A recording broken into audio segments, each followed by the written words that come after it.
Do you think you know Star Wars, the special editions? Well, here's some things you may not have known about the altered re-releases. I won't fail you. I'm not afraid. You will be. There's nothing more iconic than Darth Vader's voice. In the original release of Star Wars, James Earl Jones was not included in the credits for the film. As Star Wars legend has it, there were multiple reasons as to why James Earl Jones did not have his name appear in the end credits, including a fear of being typecast and that he did not believe his performance mattered at all.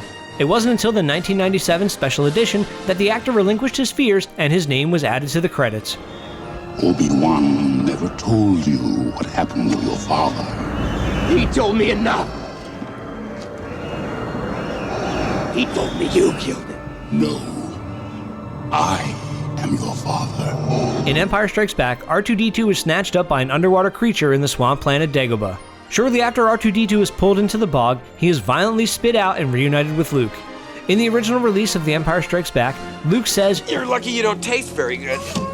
His line was changed in the 1997 special edition to, "You were lucky to get out of there." which is about as funny as anything Jar Jar Binks says. Before Ian McDiarmid was cast to play the character the Emperor in Return of the Jedi, the Emperor was a she. Originally played by Marjorie Eaton and voiced by Clive Revill, the face of the scheming Sith had heavy makeup and superimposed chimpanzee eyes. For the 2004 DVD release, Ian McDiarmid was asked to reshoot the scene to provide continuity. I'm looking forward to completing your training. In time, you will call me Master. Luke's best friend, Biggs Darklighter, hardly makes an appearance in the original cut of A New Hope. Audiences met the Rebel pilot during the Battle of Yavin sequence briefly before he is killed in combat by Darth Vader. The original emotion of this sequence was supposed to bring to light the hardship that comes from battles. The special edition added the best friend subplot, causing audiences to say "aww" during his demise. Hey, Biggs. I told you I'd make it someday.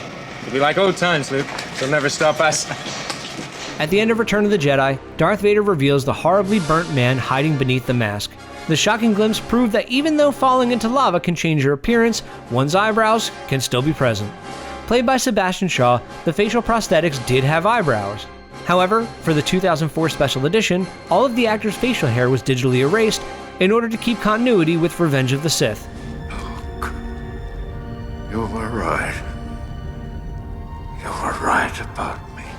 In Empire Strikes Back, one of the few changes made was when Luke escapes the Wampa Cave. Since George Lucas was not pleased by the Wampa's appearance, they filmed the scene so that the creature is heavily obscured. By having the monster barely seen, it allowed audiences to use their imagination. In the special edition version, we're able to see the Wampa and all its missing limb glory. Ben Kenobi's entrance in A New Hope showed him scaring sand people while waving his arms frantically with a hood over his head. Kenobi also belts out an odd, elephant-sounding yelp in the process. For the 2004 DVD release, the unforgettable sound was exchanged for a higher-pitched noise.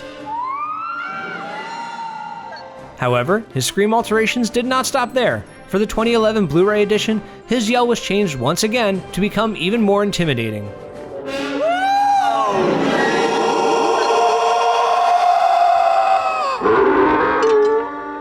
Regardless which scream you prefer, the Sand People all have the same reaction.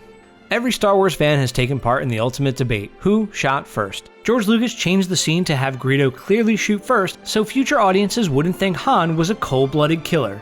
His edit had Han dodge Greedo's blaster bolt by slightly shifting his head to the side in a way that no human could actually achieve. Lucas's change in '97 did not stay long because in the 2004 DVD and 2011 Blu-ray releases, the scene was altered again. So with each alteration, fans got slightly less mad at the changes, but somehow also angrier. Sorry about the mess. And here's a bonus one. Perhaps one of the saddest changes to the special editions, besides Hayden Christensen's Force Ghost and Max Rebo Band's new musical number, is the replacement of everyone's favorite song, Yub Nub. The Ewok Celebration song, aptly titled Ewok Celebration, was replaced with a new John Williams composition for the special editions entitled Victory Celebration. That's it for this episode of You Think You Know Movies. Make sure to subscribe, like us on Facebook, follow us on Twitter, and get the latest movie and TV news on ScreenCrush.com.